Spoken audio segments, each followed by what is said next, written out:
Hi, my name is Andrea Pittman. Welcome to the Pediatric Amplification Lab. This is our lab where we test children and adults with hearing loss, mostly children, and our children are between the ages of about 8 and 12. And this area is for parents and siblings to wait while the children are on this side of the lab where we do the testing in a sound-treated room. And this is where the business of research really takes place, and this is where I spend most of my time.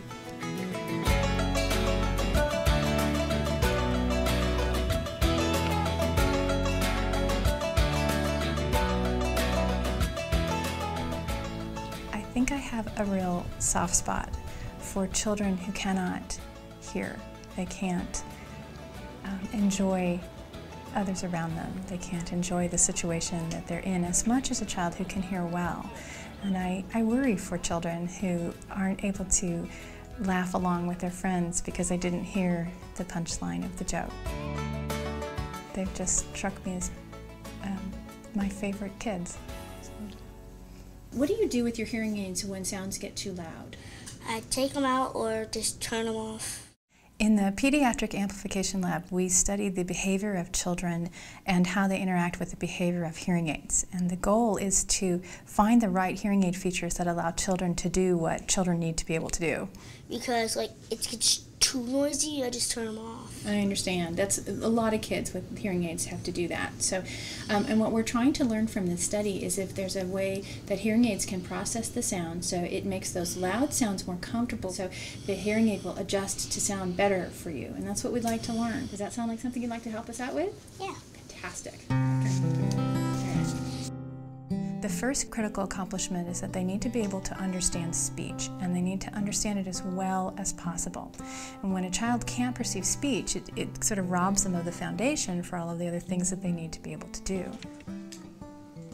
The second critical accomplishment is that children need to be able to detect and recognize the environmental sounds around them.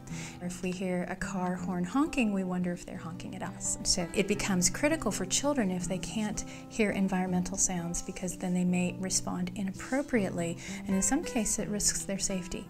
Now, the third critical accomplishment of childhood is that they need to be able to manage complex environments. We think about school as being a noisy place, I think most parents certainly, and professionals, but it's not just noisy, it's dynamic, and it has a lot of things going on at the same time. And the ideal amplification for them would be the one that helps them manage all of that input. And then the final accomplishment is that children need to be able to learn. Most children, by the time they're 8, when they just start really learning how to read and reading to learn, they know thousands and thousands of words. But it's not because they pick them up from reading, it's because they learn them by listening to others. And so a child with hearing loss is at risk for missing opportunities to learn. So again, the ideal listening system, an amplification system, allows them to be able to detect and learn the words that are new to them in their environment.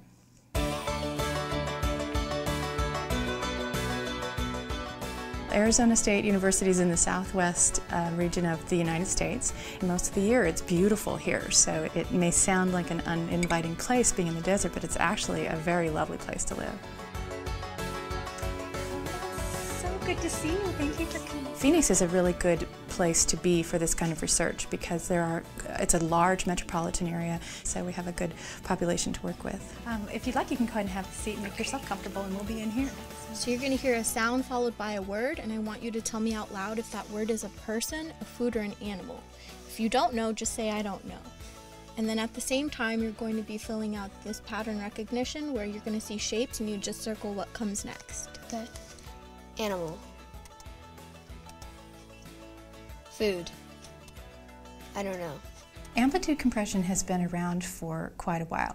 So when amplitude compression came along, it was a wonderful thing. So it is a little bit more of a variable type of amplification. So for softer sounds, the hearing aid applies more amplification, but for louder sounds, it applies less amplification because the hearing aid user doesn't need louder sounds any louder than they already are. Each of the stimulus files that we used contained 3 waveforms, and we put them together to create an auditory scene. And so what I'm showing is amplitude as a function of time. And these are the 3 waveforms. The most prominent waveform is the first one. It's the loudest, and that's the triggering stimuli which triggers the amplitude compression. And that's followed by a target. In this case, it's the word girl. And it's usually at a lower level. And then this third wave file is just this background, low-level background playground noise. In the non-overlapping condition, the trigger and the target are separated by about a half a second. Whereas in the overlapping condition, the trigger and the target are overlapping by about half of the target. So only a portion of the target is actually made available to the listener. So this is that portion where the amplitude compression speed is very important, because if it recovers quickly enough and clearly enough, then a little bit of information will be able and available to the user.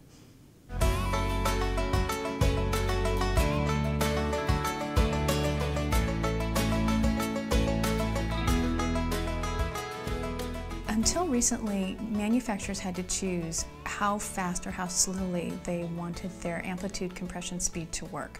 And they really had to use a philosophical decision, because the research suggests that either is just as good as the other. Although there is a price that you pay for using fast or slow compression, and so it's really a choice between which one is the least objectionable. For fast-acting compression, because it works so quickly, it can distort the speech signal. Slow-acting compression doesn't do that. It has a nice, crisp, clean speech signal because it works very slowly on the signal.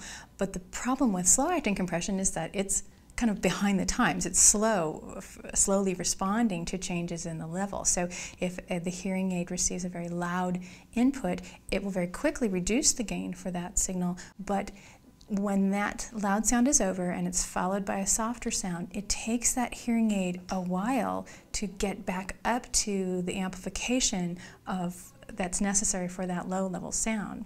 And even though it's on the order of about a half a second to maybe up to 2 seconds long, what the hearing aid user hears is that after a loud sound, there's a period where the hearing aids don't seem to be working. And so they will complain that hearing aids sort of drop out every time something loud happens. And so it's like the hearing aid kind of pumps in and out. Ideally, what we would like is a system that combines the best of slow-acting compression and the best of fast-acting compression. And that's what has been done in adaptive compression, particularly what Oticon has designed in their SpeechGuard E.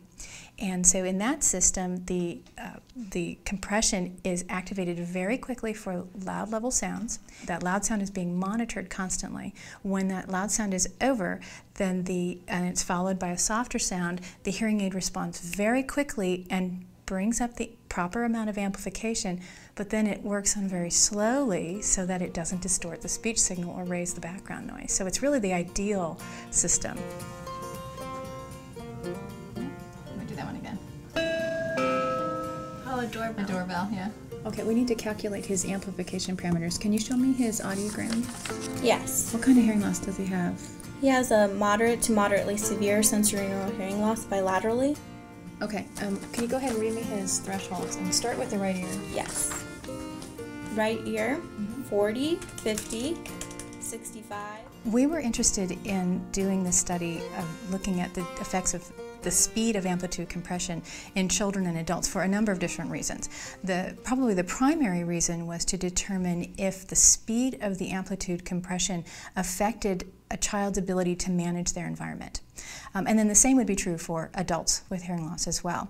But we also were interested to see how the fast, slow, and adaptive compression type systems compared to one another for just your basic understanding and ability to interact with different sound stimuli.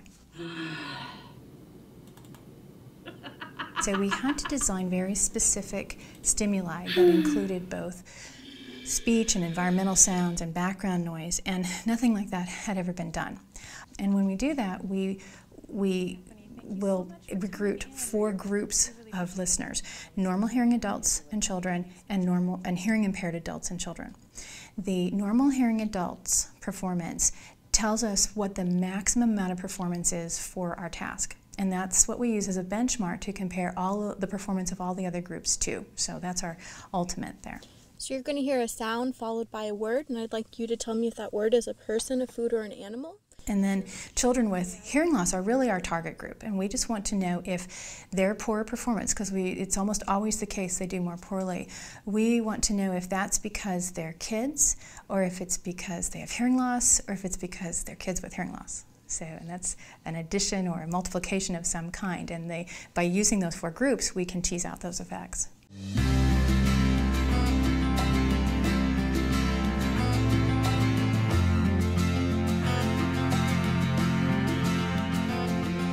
The easiest way to understand the differences in performance between the slow, fast, and adaptive compression is to listen to the stimuli and also to look at a graphic representation of them.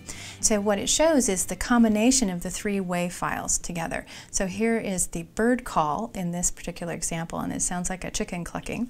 And then buried within that, or partially buried within that, is the word lifeguard. And so the first portion is in and being masked by the bird call, whereas part of that word is not being masked, and that's what the listener needs to hear in order to make a judgment. Now, when it's processed by slow compression, the waveform shows that the bird call, the amplitude of the bird call is reduced, which is what we want to see. That makes it comfortable for the hearing aid user. Because the slow compression takes its time to get back up to an amplitude that's appropriate amplification, we see that the overall increase in the amplification over time, and you can hear it in the signal. With fast compression, we see a similar effect on the bird call. It reduces the amplitude there to make it comfortable, but it also it gets back to its original amplification very quickly, so it's louder overall, but it's louder because it's amplifying some of that background noise, and that's what makes it a little bit more difficult to pull the word out of the noise. And so you'll hear this as a little bit louder and a little bit noisier.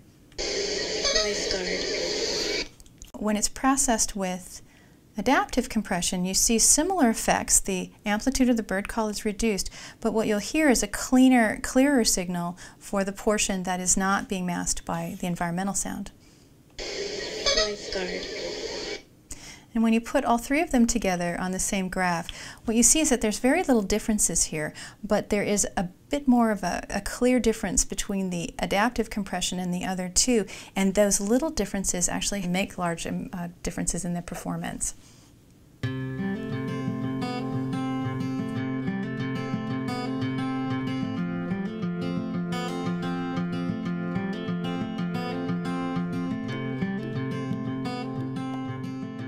When the best of both the slow and the fast compression characteristics were put together in the adaptive system, the performance of both groups increased significantly, and they both received the same amount of benefit. So although these bars look a little bit different, they are statistically the same, and so both groups benefited from the adaptive compression.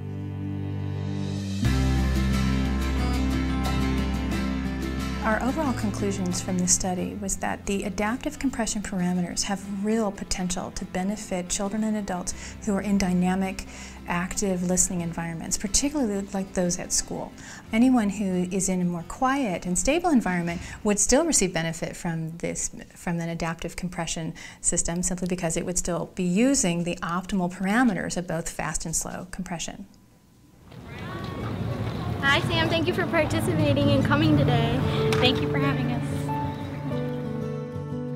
My ideal future is to see hearing aid manufacturers and designers to be able to really get down to the perspective of the child with hearing loss when they're designing features for children. And some companies like Oticon do that very nicely, and they get it, they understand kids. But there is this gap between what children with normal hearing kids can do and what the children with hearing loss can do. So my ultimate goal would be to close that gap and figure out how we can best get a clean, clear, amplified signal to children with hearing loss so that they don't miss as many opportunities to learn new words, learn about their environment, learn about the world, and communicate with their friends so that they can go through particularly those delicate teenage years and into adulthood a healthy and whole person, because those children will have hearing loss for the rest of their lives. Well, anyone interested in learning more about the details of this study can read the published article in the Journal of the American Academy of Audiology.